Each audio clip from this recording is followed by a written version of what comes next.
Guys, got a little bit of an update for you regarding one of my screwdriver sheath models. Some of you know I'm currently producing a number of sheaths for some Klein Tools screwdrivers. It's a line I hope to expand maybe to some other brands in the future, but for right now I've got 2 or 3 offerings that should hopefully soon be expanding to even 4 or 5. We'll kind of see how that goes. But one of my sheath models in particular, I've recently updated to fit some new offerings from Klein.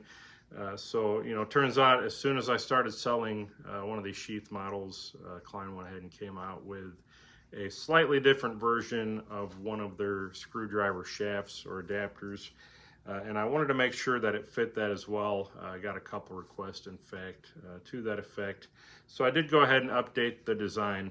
Now this is going to be for my 7-in-1 sheath, which I've actually since sold out of the first batch since about last week or so as of the filming and airing of this video. So I don't have any of the specific models that I'm selling to show you, but this is the prototype I made for it. Pretty much the same sheath, same mold, just some slightly different fasteners and spacers. But at any rate, I just wanted to have this for comparison to kind of show you the minor differences here. And this is going to be the updated or upgraded version. So you see it's very similar. Just holding them side by side, it's just a little bit longer, and this inner chamber is just a little bit wider, and I'll show why that's important in a second. So the original sheath was made for this 7-in-1 screwdriver. This is the 32-900. Looks something like this. And you can buy the shaft separately or with a handle. And I believe they're now even offering what they're calling their 20-in-1, which is basically this guy, which is the paired with the 14-in-1 handle, and they're calling it the 20-in-1. So you basically just get some additional bits in the handle along with this original shaft.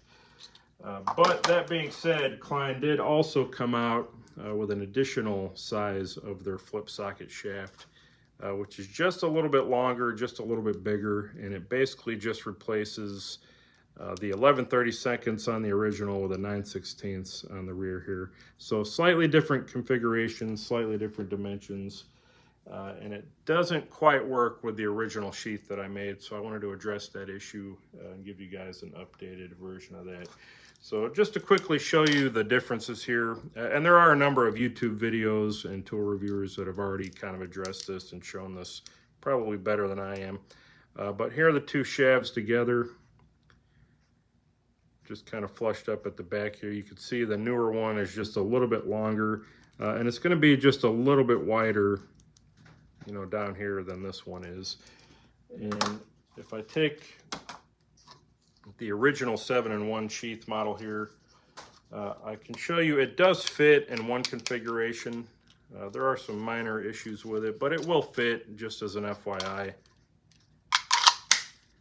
Fits just like that, but it only fits in this configuration. So if you move this 9/16 socket anywhere else on the shaft, it's not going to fit. And one additional issue that I've noted is that if you're using it as a bit driver with a 1/4-inch bit on the end and you stick that into the sheath, it actually pushes that shaft back, pushes the sleeve back, and this isn't going to hold as well. You might actually end up losing it. So a little bit of a problem there. You know, it works, but not quite to the extent that I would like it to. So I updated this sheath to the slightly longer and larger model, and now it will work very effectively for both the original 7-in-1 and the upgraded version. So you can see there it is with the bit installed, no problem with sliding that first socket back.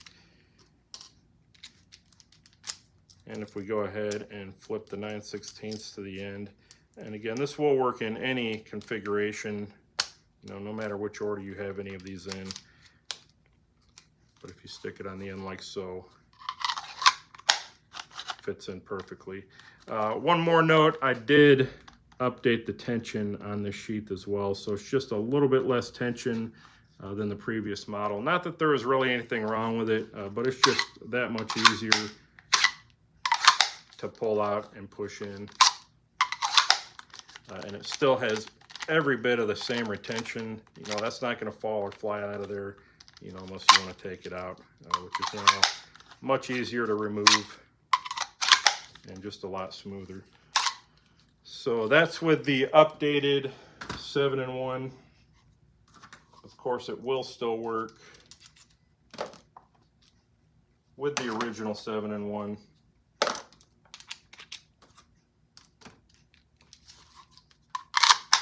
As the retention is really all in the screwdriver handle, and this is just kind of extra space. Now you may notice just a little bit of side to side on that. You know, that's just the nature of this inner chamber being larger and these nut drivers being a little bit smaller. But it still holds it just as well. You know, it's not going to come out of there, so don't worry about that. And again, it will still work even as a bit driver or with the sockets in any configuration. So just a quick note on that. I wanted to let you guys know about that update. So this is the version I'm going to be offering from now on. I'm not going to make these, you know, original sizes probably anymore, because this does work with any iteration, any combination of the original or the updated 7-in-1 shaft and any other screwdriver handle. Again, the 7-in-1 comes with this 32-900 handle, the original that is. I believe as of right now, this only comes in a package by itself with a T25 bit. But I'm sure at some point Klein will maybe start offering that with a handle. I'm not sure, really. I shouldn't say I'm sure, but there is a possibility for that. It's going to likely work with those as well. So this with any handle, the 14-in-1, 20-in-1, 7-in-1, you know, it's going to work on this as well. Whereas the original model, the original size, only works with the original. So if you're one of those who bought one of these, you know, again, you know, I apologize that it may not work with the updated model of the 7-in-1. If that's something you need, unfortunately, you have to pick up one of these as well. But this will work with all of them. It is updated. It's got a little bit better tension, in my opinion. Again, not that there was anything wrong with the first one. But this is a little bit smoother, a little bit nicer to use. And that's the updated model.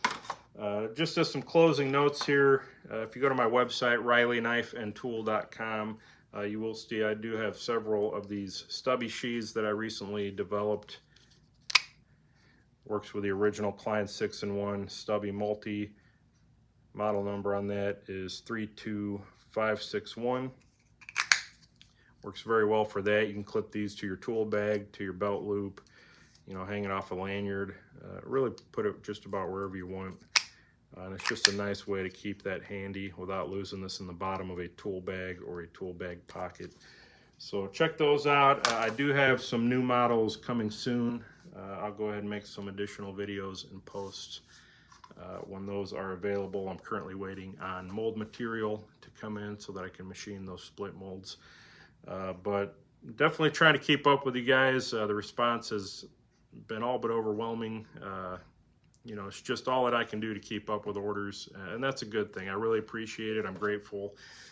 Certainly grateful to Joseph Morgan of Morgan's Maintenance that kind of helped kick this off for me with his review video. I encourage you guys to go check that out at the Morgan's Maintenance YouTube channel if you haven't already.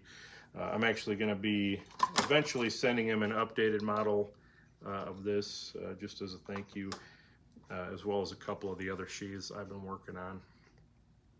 So, you know, we'll see. Maybe I'll make a video on that. If not, no big deal either. But I do appreciate it, guys. Once again, thank you for watching. Thank you for your support.